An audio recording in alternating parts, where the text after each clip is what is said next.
Let's swing back around to something that we saw while we were diving into how require and module.exports work. Let's look at exports versus module.exports. Remember, when our code is run through Node, it's wrapped in a function expression. And so, for that reason, we have access to this module object. That's a parameter passed to the function. But if you also remember, there was something else, the first parameter, called exports. So what is that?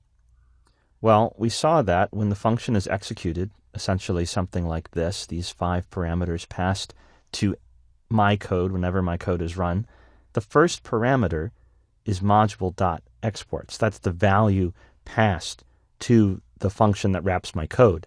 So really, exports, that first parameter, is a shorthand to module.exports. It's 2 variables pointing at the same object in memory. Well, why not just use exports all the time? It's there as a shorthand. And that's true. However, there's a little bit of a problem, and it has to do with a quirk in JavaScript when it comes to objects being passed by reference. Remember that the require function returns module.exports, so it's really returning the property on the module object. And that's a separate variable from that exports variable, the parameter that receives that value. So we have 2 variables pointing at the same memory space, and so in pass by reference, they'll be the same thing. However, exports does not work for all of the patterns that we've seen so far. Let's show what we mean. Let's go ahead back to my app.js file, and we'll do the same thing we did before. I'll make a greet.js file, but instead of using module.exports, I'll use that shorthand parameter that was provided. So just exports by itself. And I'll replace it, because it was an empty object, with a function.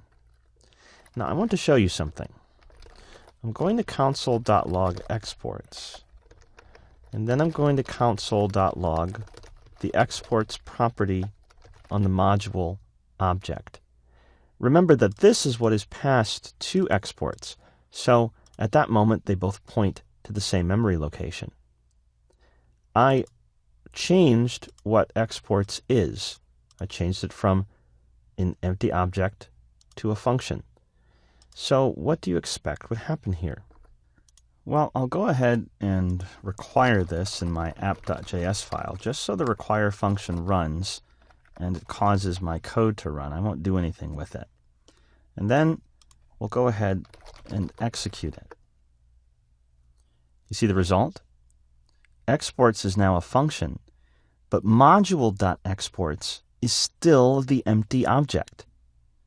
Now you might have expected that when we set exports equal to the function, that module.exports would also change, because they're both pointing at the same location in memory. And if you were in a different programming language, you'd probably be right. But this is a quirk in JavaScript. What's really happening? Well, you might remember what happens when it comes to pass by reference. Initially, module.exports points to this empty object that's set up for us. And when the function expression is invoked, module.exports is passed to the variable just exports. But they still both point to the same location in memory, the same object that's passed by reference. But there's a quirk in JavaScript when it comes to setting a variable equal to a value. Now, in the case of using that equals, we had module.exports pointing at this object still, but exports was set equal to a value. And in JavaScript, when a variable is set equal to a value, then it's a new spot in memory. In other words, that reference is broken. Module.exports and exports originally pointed to the same spot in memory, to the same object. But now it's broken. So 2 different objects, 2 different spots in memory. And for that reason, exports and module.exports are 2 different things. Now here's the kicker. Here's the problem. what's returned from require? Module.exports. So since I've just broken that reference, exports will not be returned from here because it now points to a different spot in memory than module.exports. But inside the Node.js source code, require returns the module object's property called exports, not this special variable, this parameter that was passed to the function. So that means if I tried to then invoke the function as if I had done it originally because I exported the function, instead of it just working, I get an error. Object is not a function. Why? Because when I go to execute this, what I actually got back was module.exports, that empty object, not the function. So when it comes to exports, I can't override it. I can't use equals. However, I can change it.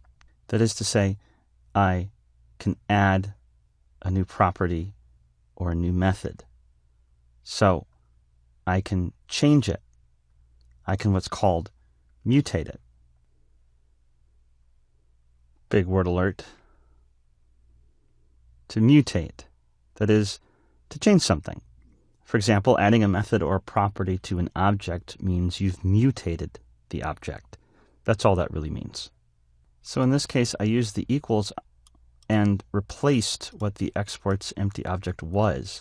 And that caused it to actually create this function and put it in a different memory location than what module.export points to. But now I'll mutate it. So I'll create a new greet.js, greet2.js.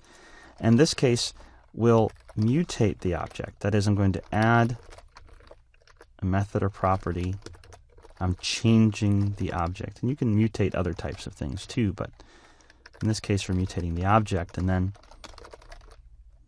I'll just console.log those two like we did last time. And to make sure we don't error in this app.js file, I won't try to call that function anymore, and I'll go get my greet2 so that they both run. Then I'll run the program. And notice the first greet where I overwrote what export was, which broke the reference. I have a function for exports and an empty object for module.exports. But in this case, both exports and module.exports are the same object. See, they both have the greet property, the greet method. So why? Because I simply mutated. I changed the object. I didn't repoint the variable somewhere. And so the reference held still. It still was valid. I can call greet2 dot greet, actually, because I added the method to the object. And then it works at the end there. Hello. So this is great. I can use exports if I want to, but only if I mutate the object. I can't replace the object with something else. So you need to be aware of this if you want to use the shorthand. However, I find this to be really kind of annoying. It doesn't bother me that much to write module.exports because I write it so little. I'm only ever going to use it once inside each module that I build. So it's not a lot of typing. And since this is Node.js JavaScript, unlike when we do JavaScript in the browser, for example, I don't have to worry as much about file size because it's never being downloaded by someone's internet browser. This JavaScript code is sitting on the server. So, since I like to lower my cognitive load while coding, that is, how many things I have to think about at any one time, I don't want to have times when I make a mistake because I forget about this quirk when it comes to exports and module.exports.